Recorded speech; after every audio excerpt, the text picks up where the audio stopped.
I've always been fascinated by true crime because I'm amazed by what people can endure and yet somehow manage to rebuild their lives. He's made me a very strong person. I'm not a victim, I'm a survivor. In this series, I'm going to meet some truly incredible people who've endured horrific situations and yet who have found the inner strength to carry on.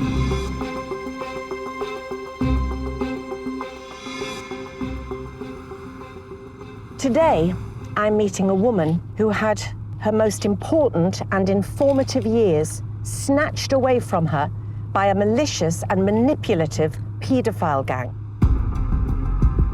I was pretty much his sex doll. He was an absolute monster. I just felt like a dead body on a slab in a morgue. Somehow, she found the strength and courage to finally come forward and pull the plug on the whole operation. Sammy Woodhouse is a name that may sound familiar. Her story became a best-selling book. But nothing you have ever read can touch on actually hearing about her horrific experiences. How many times do I have to be beaten and raped to make me a victim of something? This is a tragic tale of institutional complicity and complacency. But against all the odds came salvation and hope. Sammy is a really brave woman because she has been publicly campaigning for women, young girls who have suffered like she has. I think a lot of people identified that there was issues, but then failed to follow that through. When this story first broke, the sheer scale and magnitude of the crime sent shockwaves through the whole country. But I want to find out, how was this allowed to happen in the first place?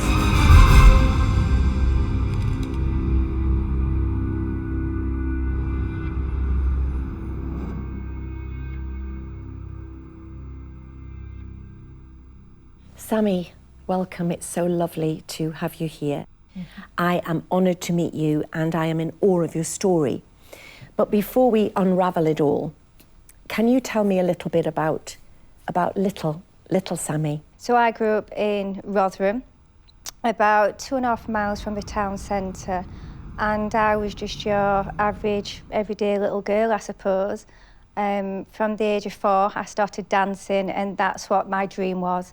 When I got to about 11, I auditioned for the Diane Benny's British Aerobic Championship squad. Right. And it was great because we used to dance all over the country, so we'd get, a minibus and we'd go to my coach and manager's house in the morning really early and we'd have our hair and makeup done. And, exciting. Yeah, and we'd all chant songs and it was great.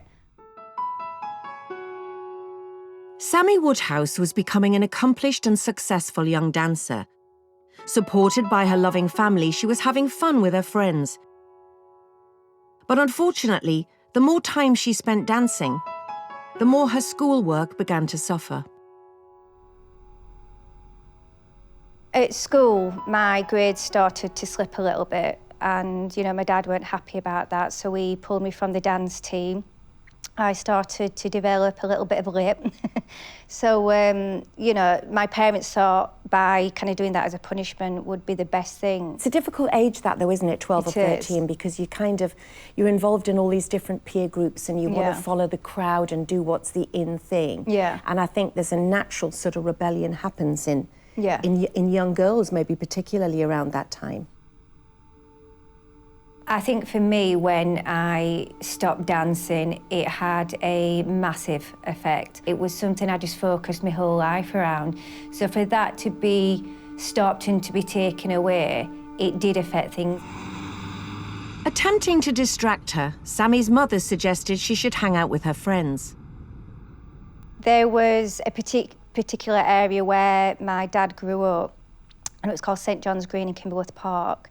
And he hated me being there. So, he always said, if you go out, you are not allowed to be in that area. It was a notoriously rough area, was it? Yeah, it was known for people going up there, smoking cannabis, drinking, as my dad didn't want me involved in that. And my life had gone from being a dancer to going up to the park with a packet of fags, a litre of white lightning, aka paint stripper, you know, with my mates. That's kind of just what my life was now. That was cool for us to do. Now, Sammy was being exposed to a very different social set. Moving ever further away from any previous dreams of dancing, she met a man who would change her life forever. I was on my local shop with a friend and he started to drive up the street in a silver Astra. And I'll never forget the moment, you know, the first moment where I saw him. And he was good looking, he was muscly, he was very well dressed, he had a big gold chain on and he was talking to my friends. And to me, he didn't feel like a complete stranger because I knew his brother a little bit and also he was talking to my friend. You know, back then. So he knew them, there was a connection? Yes. So back then, you know, if your friend knows somebody off Sunday, then you know him as well. They don't feel like a stranger. I was just instantly mesmerised by him. With his good looks, flash car and connections to her friends, 14-year-old Sammy was soon smitten and didn't see any cause for concern. She wasn't to know she was getting involved with a well-known local bad boy who was 10 years older than her. 24-year-old Arshid Hussain, known locally as Mad Ash. I remember, you know, my mum telling me about paedophiles, and it was some fat old man in a flat, you know, looking out the window, masturbating at kids in the schoolyard. That to me is what a paedophile was. That is the view that we had of a paedophile. And, you know, things like that didn't happen where we lived. It happened on the news. But unfortunately, without knowing it, the more time 14-year-old Sammy spent with Ash, the more she was being drawn in. He paid me compliments, you know, he made me feel good, and as a person, he told me I was funny, I was pretty. He would, of course, buy me things I would never want for anything. The thing is, with grooming, young people don't realise that it's happening to them. People get into their lives, promise them things, they start to befriend people. Groomers target people, they can see people's vulnerabilities, they hone in on that. I just thought, wow, who's he? Like, he made me feel like an adult. And I remember as a kid, I always wanted to be treated like an adult. I always wanted to be further on in my years than what I actually was, and he made me feel that way. Because he was how old then? He was 24 and I was 14. You don't look much older than 14 now, so goodness knows what you look like then. I probably looked about 12, you know, when I'm looking back on these pictures. You know, I was so tiny. Being of such a small size and stature and collecting her from school, there could never have been any doubt that Sammy was well underage. Once they've been bought things, once they've bought into a kind of lifestyle, groomers expect something in return, and it's quite often quite subtle. Things between me and him escalated really quickly. I had a curfew, and I was constantly breaking the curfew. That's how my parents started to suspect things, because I was being late and sometimes weren't even coming home at all. Enthralled by a man 10 years her senior, Sammy spent more and more time with Ash and was beyond the control of her distraught parents. I want to know what Mum and Dad said to you when they realised that you were with someone who, A, had a reputation as a bad un, and B, was 10 years older than you. Well, my dad grounded me, and he said I had to stay away from him. You know, that was it. There was no discussion. I had to stay away from him, and that was the end of it. People who are grooming, they know exactly what they're doing, and they do start to plant little seeds into young people's minds of, you know, they can stay out and they can do this, and they give them the freedom that they don't get at home. Causes a lot of arguments, disruption. Deliberately ignoring her parents, Sammy continued seeing Ash, and within just 4 weeks of meeting her, he began to have underage sex with her. I started to go missing quite a lot, not just for days, but for weeks and months at a time.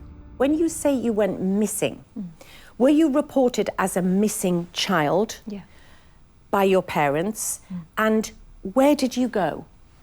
My parents would report me officially to the police as missing on quite a lot of occasions. I'd been houses, I'd been flats, I'd been hotels, B&Bs, in his family home. You know, some rumours would spread to where I was, and the police or my parents would come and find me.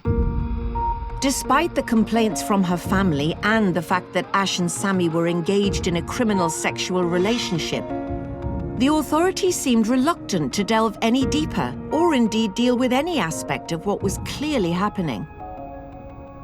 I remember there was one occasion when my parents had reported me missing to the police, and the police and people in the council got in contact with Ash and his family and said, you need to bring her back, and if you bring her back, we won't prosecute you. And they made a deal and he would be free to go. And that happened when I would have been about 14. So they were in a position where they could have slammed the handcuffs on him and arrested him for a multitude of charges, and they didn't. Yeah. I'm shocked at the fact that nothing was done. What Sammy could not have known at this point was that she was far from the only underage girl Arshid and his brothers Basharat and Banaras were involved in grooming. Unfortunately, this would not be the first or the last time a solution to Sammy's abuse was ignored. I was completely out my depth, didn't recognise. It was dangerous, it was wrong. I thought, you know, I'm a teenager, I'm having a bit of fun. How bad can things get? Mad Ash wasn't just picking up underage girls outside local corner shops and schools. He was involved in so much more. He was a drug dealer. A lot of people feared him. And for me, where I lived and where I grew up, that wasn't necessarily a thing I'd never heard of. What was your 14-year-old view of people who sold drugs? It didn't really bother me. It is where it is. You didn't think of the bigger picture at 14? No. Well, you don't as a kid. You know, you don't think about consequences, you don't think about outcomes. I just went with the flow. As their relationship developed, so did his methods to keep her away from her family. What he did was actually very clever, and this is what a lot of perpetrators do. And he worked out the dynamics in my family. So he knew that my dad was more of the stricter parent. He knew that my mum was more of a best friend. So what he started to do was turn me more against my dad rather than my mum. So he would say, well, actually, your dad don't like me, but your mum actually really likes me, and we got on with her, but she'll never admit it because she's scared of your dad. So now that Sammy's parents were well aware that she had fallen for a drug dealer 10 years her senior, they threatened to go to the police in an attempt to save her. But no matter what restrictions they put on Sammy, nothing was going to stop her from seeing her boyfriend. I was his sex doll. I just felt like a dead body on a slab in a morgue. In 1999, 14-year-old schoolgirl Sammy Woodhouse from Rotherham, South Yorkshire, had fallen under the spell of 24-year-old Arshid Hussain. Groomed and manipulated by this streetwise drug-dealing bad boy, she was now under the delusion that this was a perfectly normal relationship. I never saw myself as a victim of grooming, of abuse. What I saw, that this was, you know, he's my boyfriend, he's my partner. Grooming and child sexual exploitation often run in tandem because what you often find is that an adult might start giving a young person money or makeup, providing them with drugs or alcohol. That's part of the grooming process, and that happens before the sexual exploitation occurs. Sammy's infatuation with Ash was now so deep, she would do anything he asked to keep him happy. The sex side of it at first, you thought was consensual?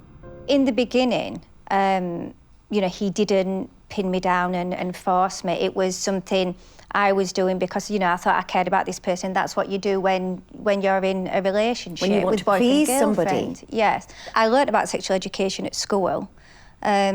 You know, we learned how to put a condom on and, you know, how the little eggs come together and you make a baby. But my real sexual education come from him. and no child should ever learn the sexual education from a paedophile, and he taught me things I'd never even heard of. And I remember one occasion where we was in a hotel and we was having sex and he anally raped me.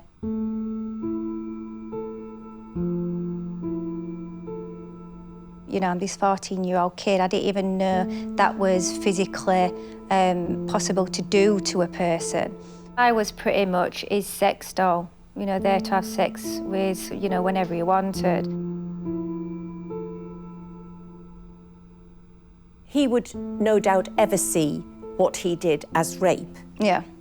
He would take it that he was teaching you. Yeah, I needed to be a better girlfriend and I needed to experiment more. So whenever he did something, whether it be, you know, to do with sex or violence, I'd always start to question myself. And I'd say, you know, Sammy, just be a better girlfriend, don't annoy him, don't do this. When, of course, the only person I should ever have been questioning was him. In spite of this illegal sexual activity and trauma, Sammy still wanted to be with Ash. A child under the age of 16 cannot consent to sexual activity. The law draws a line, so a child under 13, there is no defence. When a young person is aged 13 to 15, a perpetrator can say that they had a reasonable belief that the child was older, so there can be a defence. But so far as under 16 is concerned, it's unlawful. I honestly thought that me and Ash were gonna, you know, get married and live happily ever after. We'd have our children, live in a house, you know, as normal people do. And that's what I thought we would be. But this was very far from a normal consensual relationship, and it was getting darker by the day. Ash began beating and humiliating Sammy, as well as manipulating her extreme fear of heights to maximise his control over her and stop her from leaving him. I remember we was once in the car and he was driving towards the edge of what I describe a hilltop. It's basically just a high place in Rotherham that overlooks all of Rotherham. And he was driving towards it saying that he was going to drive off it and kill us both. Then he slammed the brakes on. He got me out the car, he took me to the edge and said he was going to throw me off it. And I was that scared, I wet myself. And then he put me into the back of the car as though nothing had happened at all, and just had sex with me. And I remember just laying there, and the only way I can describe it was like, I just felt like a dead body on a slab in a morgue. Although she was still very much with Arshid Hussain, Sammy's feelings were beginning to change. The cracks were starting to show. 1 minute he was my Prince Charming, and then the other he was an absolute monster. Most things that we used to argue about was when girls were telling me things. So they'd say to me, oh, well, I've been sleeping with him as well. He would always say, oh, no, they're lying, they're jealous. And did you believe him? Yes, I would believe anything that he said. You know, I was in love with him, and he was in other relationships with all my friends. I didn't see it as abuse. I didn't see it as rape. What I saw was my boyfriends sleeping with all my friends, and that's not right. This unfaithfulness was just one aspect in a much bigger picture of deceit and criminal activity.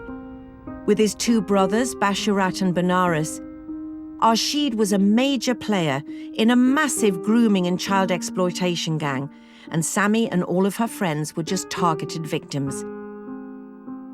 But what would make it worse was that he was being supported in his criminal enterprise by his family. I met people in his family.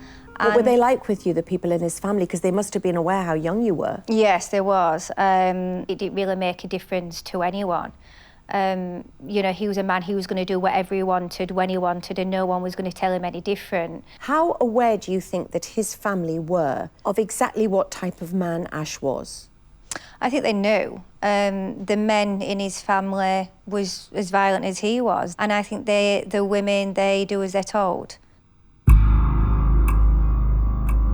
In Rotherham, it was definitely a cultural attitude, predominantly Asian males, and the attitude that they had towards white girls was absolutely abhorrent. It was natural to dominate women, especially white girls were seen as second class. They were seen as kind of not equal, but also equally, their own wives weren't being respected. They weren't being seen as equal. In the face of this close-knit community, it was proving impossible for Sammy's parents to get her back. After exhausting every approach, they turned to the police and social services. But there was a catch. The police said that they couldn't do anything because I wasn't willing to make a statement. But you were underage. Yeah, and the thing is, of course I'm not going to make a statement at that point because I didn't even recognise it was wrong. I'd never even heard about grooming. I didn't know what exploitation was. It's really difficult because Sammy would have been about 15 at the time, and she was very vulnerable. And there are many reasons why someone is reluctant or scared to press charges. But unfortunately, if someone won't press charges and provide the police with evidence, then there's no way to get a conviction. And Arshid had hit on the perfect method to ensure Sammy's continued silence. I remember around my 15th birthday, and I was in a house, and he came in, and he said, "I've got a surprise for your 15th birthday." And I was expecting a bunch of flowers, because he'd always get me flowers and things, because I loved flowers. And he said, "I'm going to take you on your first armed robbery." And that's what he did. So on my 15th birthday, we went to a post office, and my job was to sit in the car with a police scanner, and I was basically like the lookout, and he went into the post office to rob it. So he robbed this post office. Was this a post office known to you? Yes, so this was a post office that my nanan would catch a pension on. I remember how guilty I felt, just in case my nanan won't be able to cash a pension. And I thought, but it'll be all right, because I'll be able to go around and I'll post her, you know, some money. Sammy's involvement in Ash's criminal activity might have looked like the final straw. Now trapped in his dark and violent world, there was no way out. And things were about to get much, much worse. I did a pregnancy test at school. I told someone about it, and, you know, as kids do, it kind of spread like wildfire. So a teacher phoned my parents. My parents said that they was going to use the DNA from the baby to have him prosecuted, and that they could do that without me. And of course, Ash didn't want to go to prison, you know, not for something like me. And I remember him saying, for me to have a miscarriage, so he'd punch me in the stomach or throw me down the stairs, because I didn't want to have an abortion, because I saw the abortion as, you know, I'm murdering my own baby. He told me to drink a bottle of castor oil, sit in a really hot bath, drink it, and I will miscarriage. It'll be really peaceful.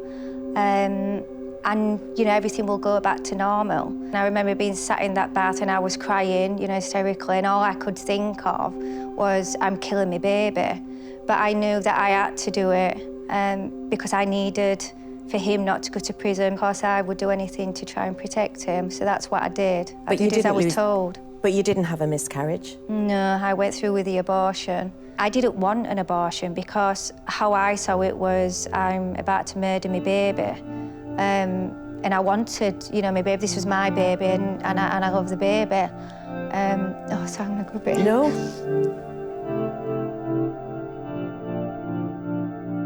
Even after all this time, the pain of this brutally horrific experience 20 years ago is as raw as if it were yesterday. It shows just how much a now 15-year-old Sammy was completely under Ash's control. Something had to change. It was just like living in a war zone. I knew I had to get away from him. It was just so difficult to do. In Rotherham, South Yorkshire, a 15-year-old girl trapped in an illegal relationship with a notorious local criminal 10 years older is being abused and dragged ever deeper into a life of crime, and she can't see a way out. I remember just feeling so empty. I didn't feel alive, and I had this constant pain, and I knew it was from him. Sammy Woodhouse had now completely fallen for Ash Hussain's manipulation. Regularly missing or hidden from her parents, Sammy finds herself pregnant, age 14. The termination ordered by Ash prevented authorities or other professional bodies investigating the matter further. I am at a loss for words. How can this be possible? Quite a lot of the young people that we work with are way in over their heads. They do not know where to turn. They're absolutely petrified, so they carry on doing it because it's the only way that they're going to stay alive. Even after the pain and trauma of her abortion, Sammy still can't bring herself to break with Arshid, until one final humiliation proves too much, even for her. So you're 15, you're still in love with Ash? What happens then? I was getting told that he had been having sex with other people, and one in particular was a very close friend of mine. And Also very young? Yes. You know, it was abuse what he did to her as well. And it just completely broke me. I really couldn't handle anymore. I felt like he just totally broke me down as a person. And that's why I started to distance myself from him. Finally, Sammy realised she wasn't the special one. As well as abusing her, Ash was abusing her friends. His family and associates were targeting hundreds of other young girls too. After finally breaking with Ash, over the following years, Sammy slowly came to terms with the horrific ordeal she had undergone and was at last hoping to address some of the issues.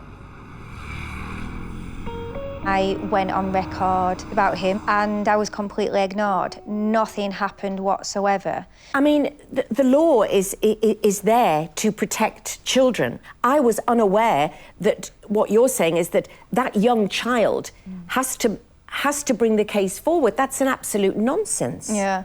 There was that much evidence there without even an arrest being made. I'm shocked. No one is helping. Yeah. There was some professionals that, you know, they got it and, you know, they said, well, actually, what's happening to Sam is wrong. But a lot of them didn't. You know, they didn't care. They saw people like me as just some little slag or some little lovesick teenager that kept going back. So, you know, what's the point of helping people like me if we're just going to keep going back to it? I have been involved in cases where vulnerable young girls have been groomed and sexually exploited. Unfortunately, there are examples of young women like Sammy who not only are being sexually exploited and abused, are also forced into criminal activity. They often run in tandem. It just got to the point where I'd had enough, and it was just like living in a war zone. Every single day there was violence and there was just something criminally going on, and I knew I had to get away from him. It was just so difficult to do. Unfortunately, due to fears of political correctness, Rotherham Council weren't keen to champion or even really acknowledge Sammy's case. Not only was they just not dealing with things, it was the fact of his race and religion. I remember him saying all the time, oh, if anything happens, I'll just play the race card. He knew exactly how to play the system. He knew what he was doing. And so many professionals were so bothered about just not being called racist that they just left me to be abused, raped, exploited. And you know, I remember having a right attitude with some professionals, and what I wanted them to see, that underneath all that anger, that hate, was actually a little girl that was very scared and confused. It looked unlikely Sammy's case would ever be heard. But it was at this point a new caseworker, Natalie, was brought on board. I didn't go in with any expectations. I never do with families. I go in, roll my sleeves up, and we see what we've got when we go in there.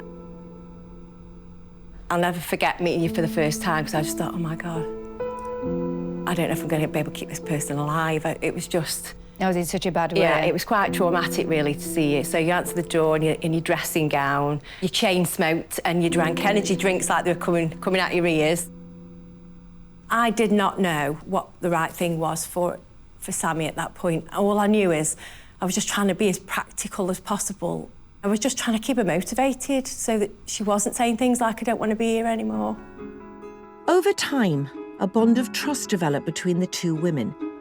And as Sammy slowly got her life back on track, they both felt it was time to finally try and confront the abuse she'd suffered and put a stop to the illegal activities of Arshid Hussain and his associates.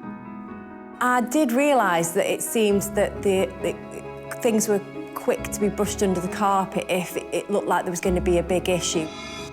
Besides any internal institutional issues, they would also be up against the community they were challenging, and of course, Ash himself.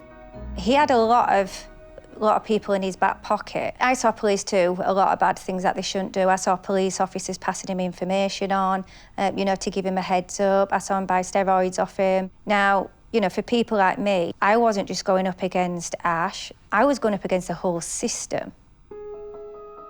Despite Sammy having such a strong case, any attempts she made to get her complaints recognised were met with red tape and largely ignored. There was a lot of tick boxing, no real actions going forward. It was about, let's wash our hands of her as quickly as possible, because we can't do anything else with her.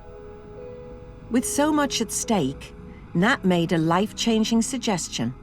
I remember saying, I don't really know what else to do. Yeah, we'd gone down every legal route Everything. To get help. And I just remember saying, I think it's time we ring a really good journalist, because I couldn't physically do any more than I was doing. They contacted Andrew Norfolk, a reporter for the Times newspaper, who was already actively investigating Rotherham social services. So Andrew had been on the case, as it were, for some time before he even met you. Yeah. He was trying to expose the child sexual exploitation. Yeah. But nothing was being listened to. No, the authorities just weren't taking this seriously enough. Andrew had been conducting an ongoing investigation into these allegations for years. But meeting Sammy would be a defining and life-changing moment for them all.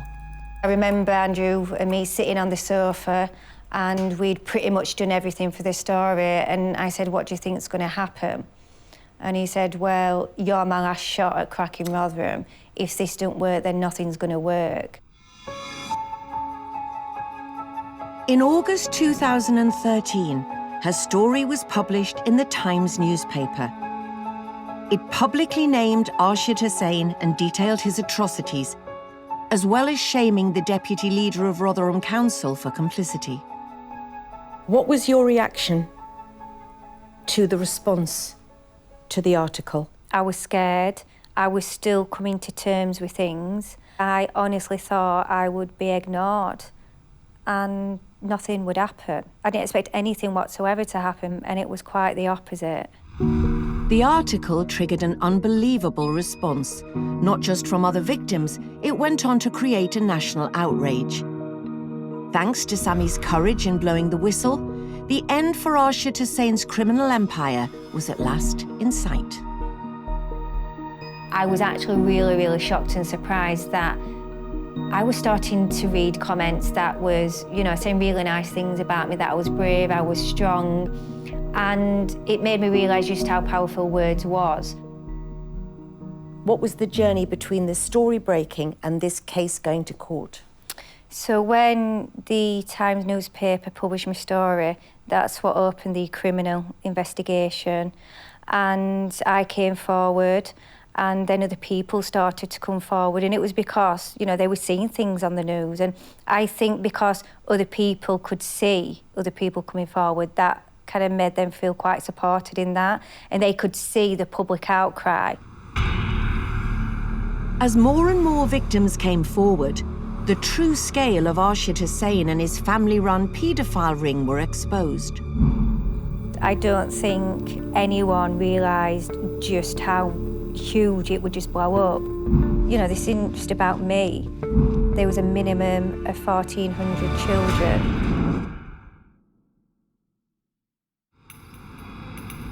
In August 2013, Sammy Woodhouse's horrific ordeal at the hands of Arshid Hussein's child grooming and exploitative gang was published in the Times, finally highlighting the failings of Rotherham social services. What happened is when Rotherham got exposed, I don't think anyone realised just how, you know, huge it would just blow up. What I started to realise is, you know, this isn't just about me. This was about so many other people. It triggered a 2.5-year criminal investigation involving not just Arshid Hussain, but his family and many others. It revealed there had been blatant collective failures by Rotherham Council's leadership, as senior managers had underplayed the scale of the problem and South Yorkshire Police had failed to prioritise the issue. For me to expose Rotherham and do the work that I've done, it was the right thing to do. It was just the most evil of things that, you know, people could do to children. I've done nothing wrong in exposing that. Going through the trial was exhausting. It was so emotional. I started to get flashbacks.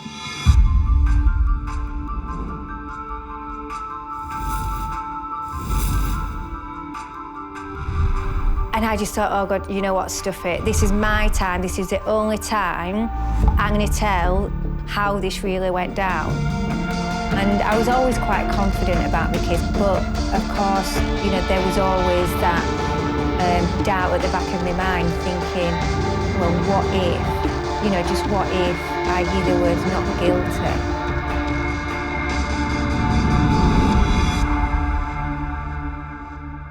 Arshid Hussain was jailed in February 2016 for 35 years for 23 offences, which included rape and indecent assault of 9 victims, one of them an 11-year-old.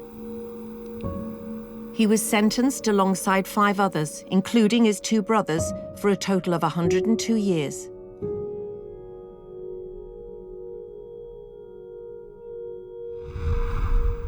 How did you feel the day your abuser went to prison? I felt relieved and I thought, this is it. I no longer have to see or deal with this man again. And I felt like this is a moment where my life can really start. For me, out of everything that happened in those years, the grooming has been the most harmful. The physical pain I got over, the sexual acts I got over, the rapes, everything else. It was his words, his emotional abuse that has still affected me today. The sheer scale of the abuse carried out by the Rotherham grooming gang was astounding. It was proven that their activities had been going on for decades, involving an estimated 1,400 victims. But to some people, Sammy wasn't seen as a victim. There's some people that still say, even now, that I'm not a real victim because Ash didn't sell me. Now, for me, how many times do I have to be beaten and raped to make me a victim of something? And I understand that I didn't go through certain things like what other people have, but that doesn't make me less of a victim. It doesn't make me, you know, any different to anyone else. We've all, unfortunately, been through things because of him, his brothers or his associates. And the only people that we should be pointing the finger at is them. There's been report after report after report proving what I've said was the truth, and I'm still questioned. My motives are still questioned. People say, oh, she lied about it. Oh, she's done it for money. Oh, she wants to get famous. You know, I want to remind people, I'm talking about being raped.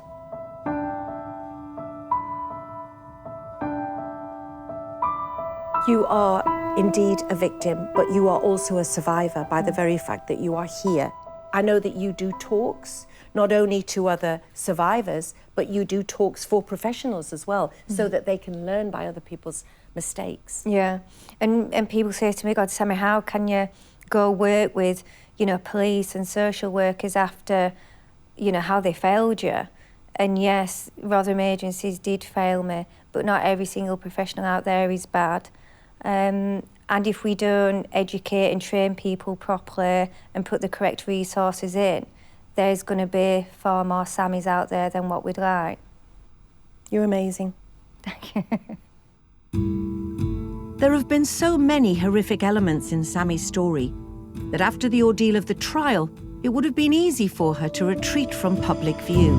But instead, she has made it her life's mission to campaign for others that have been abused or let down by the system. The campaigning that Sammy is doing is helping other women. It's helping to change society's views so that when women complain, they are believed now in a way that they weren't believed when we go back a few decades. So the work that she's doing is fantastic.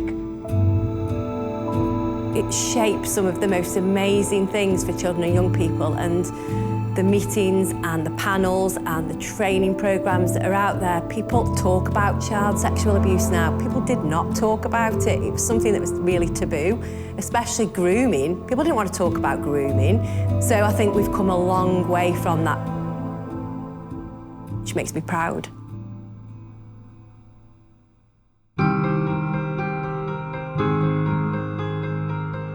What struck me about meeting Sammy was her compassion and hunger to help others. She still to this very day deals with a lot of negativity from some people, but the strength and resilience she has deep inside her is what makes her a true survivor.